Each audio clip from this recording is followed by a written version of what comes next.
Friends, ఈవేళ నేను చేయబోయే రెసిపీస్ ఏంటంటే చాలా టేస్టీగా ఉండే కొబ్బరి రైస్, దాని కాంబినేషన్గా ఆలూ కర్రీ. మరి మీరందరూ కూడా నా వీడియోని ఫుల్గా చూడండి, ఎక్కడా స్కిప్ చేయకండి. మరి వీటికి ఏమేమి కావాలో చూద్దాం రండి. కచ్చా పచ్చగా గ్రైండ్ చేసుకున్న ఆనియన్స్, క్యారెట్, జీలకర్ర కూడా ఇందులోనే వేసేసాను, పచ్చిమిర్చి, టమాటా ముక్కలు, కొత్తిమీర, కొబ్బరి పాలు. కొబ్బరిని చిన్న చిన్న ముక్కలుగా కట్ చేసి గ్రైండర్ గిన్నెలో వేసుకొని కొద్ది కొద్దిగా వాటర్ వేస్తూ దాని నుంచి కొబ్బరి పాలు అయితే తీసుకున్నాను. ధనియా పౌడర్, గరం మసాలా పౌడర్, జీరా పౌడర్. ఇక నెక్స్ట్ ఆలూ కర్రీలో కూడా ఆనియన్స్ని కచ్చపచ్చగా గ్రైండ్ చేసేసాను, దానిలోనే కొద్దిగా జీలకర్ర యాడ్ చేసుకున్నాను, పచ్చిమిర్చి, కొత్తిమీర, టమాటా ముక్కలు, ఇంకా కట్ చేసి పెట్టుకున్న ఆలూ పీసెస్. ఇవ్వండి వీటికి కావాల్సిన ఇంగ్రీడియంట్స్. ఇక నెక్స్ట్ ఫస్ట్ అయితే మనం కొబ్బరి రైస్ ఎలా చేయాలో చూద్దాం రండి. ఆయిల్ వేసి కాగాక మసాలా దినుసులు అయితే వేసుకోవాలి. వేసుకొని వీటిని బాగా ఫ్రై చేసుకోవాలి.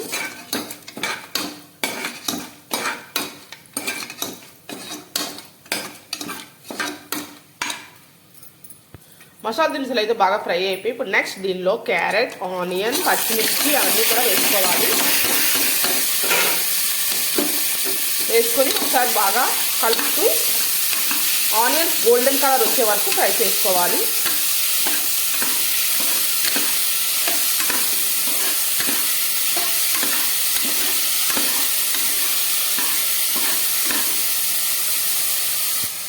ఆనియన్స్, పచ్చిమిర్చి, క్యారెట్ అయితే బాగా ఫ్రై అయిపోయి ఇప్పుడు నెక్స్ట్ దీనిలో కొద్దిగా జీడిపప్పును అయితే యాడ్ చేసుకోవాలి.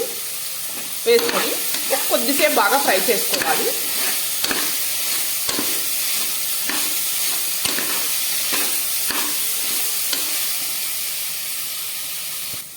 నెక్స్ట్ ఇందులో టమాటా ముక్కలను అయితే యాడ్ చేసుకోవాలి. యాడ్ చేసుకొని వీటిని కాసేపు మగ్గనివ్వాలి.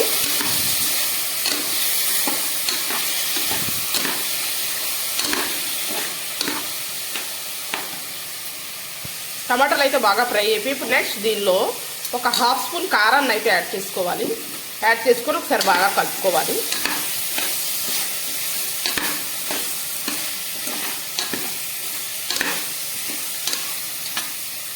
నెక్స్ట్ దీనిలో ఒక హాఫ్ స్పూన్ పసుపుని అయితే యాడ్ చేసుకోవాలి. యాడ్ చేసుకొని ఒకసారి బాగా కలుపుకోవాలి.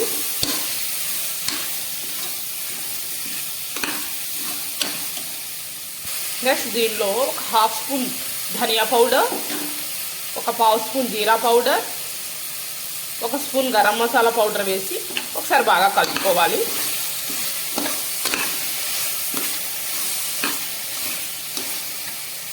నేను 2 గ్లాసెస్ ఆఫ్ రైస్ని అయితే తీసుకున్నాను. దీన్ని వాష్ చేసి పక్కన పెట్టుకున్నాను. 2 గ్లాసెస్ ఆఫ్ రైస్కి 4 గ్లాసెస్ ఆఫ్ కొబ్బరి పాలు అయితే యాడ్ చేసుకోవాలి.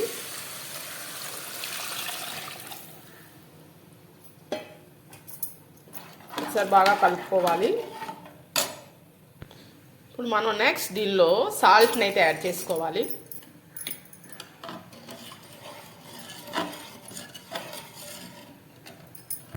నెక్స్ట్ దీనిలో ముందుగా కడిగి పెట్టుకున్న రైస్ని అయితే యాడ్ చేసుకోవాలి. యాడ్ చేసుకొని ఒకసారి బాగా కలుపుకోవాలి.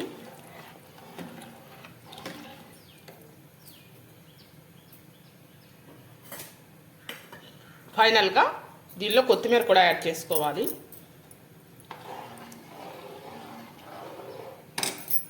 కుక్కర్ మూత పెట్టి ఒక 3 విజిల్స్ అయితే రానివ్వాలి. నెక్స్ట్ మనం ఆలూ కర్రీ ఎలా చేయాలో చూద్దాం. కడాయిలో ఆయిల్ వేసి బాగా కాగాక ఆనియన్ పేస్ట్, పచ్చిమిర్చి అయితే యాడ్ చేసుకోవాలి. వీటిని బాగా గోల్డెన్ కలర్ వచ్చే వరకు ఫ్రై చేసుకోవాలి.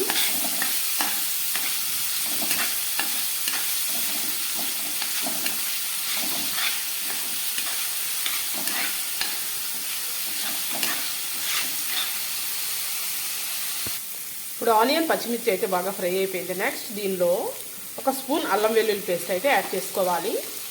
దీని పచ్చివాసన పోయే వరకు బాగా ఫ్రై చేసుకోవాలి.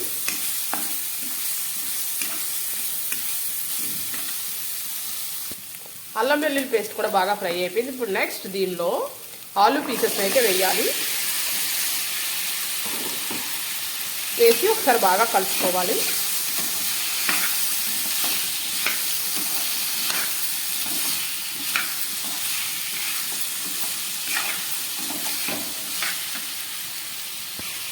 నెక్స్ట్ నెక్స్ట్ దీనిలో టమాటా ముక్కలను అయితే యాడ్ చేసుకోవాలి. ఒకసారి బాగా కలుపుకోవాలి.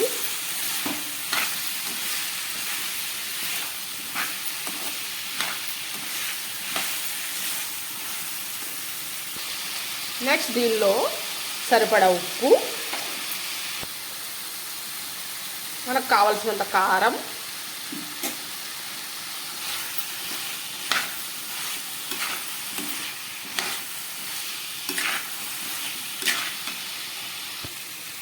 ఒక హాఫ్ స్పూన్ ధనియా పౌడర్, ఒక పావు స్పూన్ జీరా పౌడర్, కొద్దిగా గరం మసాలా పౌడర్ కూడా వేసి ఒకసారి బాగా కలుపుకోవాలి.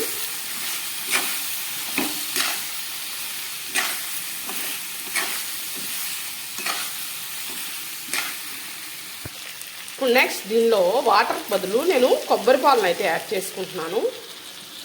యాడ్ చేసుకొని ఒకసారి బాగా కలుపుకోవాలి.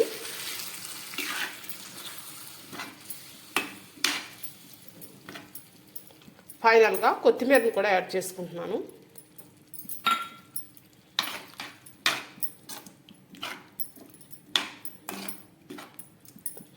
దీని అంతా కుక్కర్లో అయితే వేసి ఇప్పుడు ఈ కర్రీని అంతా కుక్కర్లోకి అయితే ట్రాన్స్ఫర్ చేసేసుకున్నాను. కుక్కర్ మూత పెట్టి ఒక 4 విజిల్స్ అయితే రానివ్వాలి. వేడి ఆలూ కర్రీ రెడీ అయిపోయింది. కొబ్బరి rice and aloo curry super combination కదా. మరి మీరు ఎంతమందికి కాంబినేషన్ అంటే ఇష్టం? మరి మీరు ఎవరైనా ఫస్ట్ టైం నా వీడియో చూస్తున్నట్లయితే ఒక లైక్ కొట్టి నా ఛానల్ సబ్స్క్రైబ్ చేసుకోవడం మాత్రం మర్చిపోకండి ఫ్రెండ్స్. మీరు ఇచ్చే లైక్ వల్ల ఈ వీడియో ఎంతోమందికి రీచ్ అవుతుంది. ఓకే ఫ్రెండ్స్, బాయ్ అందరికీ.